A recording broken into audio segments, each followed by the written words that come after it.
So Robert is quarantined, has been for this week and a little more than this week, I guess. It's a weird quarantine. So he's allowed to go to school through this. He wasn't actually, I don't know, like he was around the kid who had it, but they were socially distanced and he wore a mask, but they still sent a message to us saying that he, other than school, has to be quarantined. I don't understand that. I love our school system, but that is just such a weird thing. So very bizarre to think about that.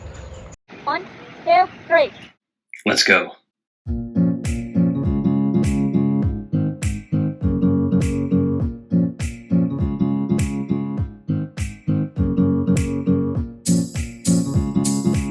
He also broke his phone. So that's a bummer. He broke the family phone, and that's a bummer. So because of those two things, he is really upset and not a happy camper right now. Yeah, so because he broke his phone and he has to quarantine, even though he doesn't feel like he should quarantine, he is not a happy camper right now. And I'm not really either. Like, I wasn't really mad at him for breaking the phone. It was an accident, but I am kind of upset that he has to quarantine. And not only is he quarantining, but he also has lost his connection to friends, and that's a real bummer. So I feel bad for him. And also he's driving me nuts. So without all those friends, the FaceTime, mostly FaceTime with,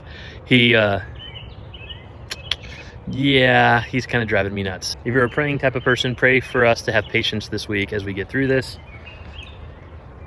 Other than that, that's what's going on mostly. I was thinking today, I have such an amazing support group of friends. Got off the phone with a friend just a little bit ago who was checking in to see how Robert was doing with the loss of that foster kid we had, and also with the whole respite thing. So I checked in with Robert today.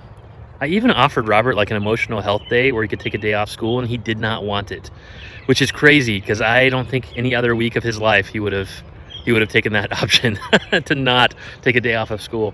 But I think he wants to be with his friends and with human beings now since he's quarantined, not just stuck at home. But our friends are checking in, and that's amazing. I love that. They're checking in. Robert said that he wants other foster kids in the house. He doesn't want to take a break. I even kind of pushed on that a little bit. He says, no, I don't need a break from that. I'm okay.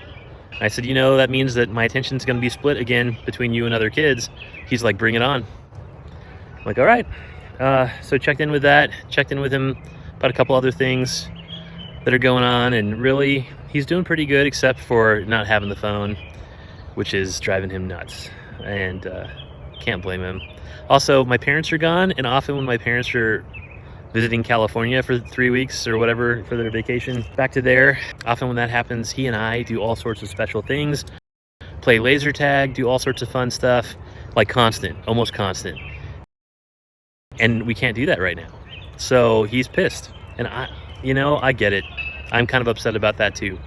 So they come back next week. We'll have to figure out a way for me and Robert to spend some time together. Anyway, I wanted to check in, let you know what was going on with us. I'm out walking the dog here. You can see the dog down there. Taking Clyde for a walk. My parents aren't around, so he needs people to walk him as much as he can get that. Because he's also feeling lonely. Clyde the dog is also feeling lonely. But yeah, we're doing good. I hope you're all doing well too.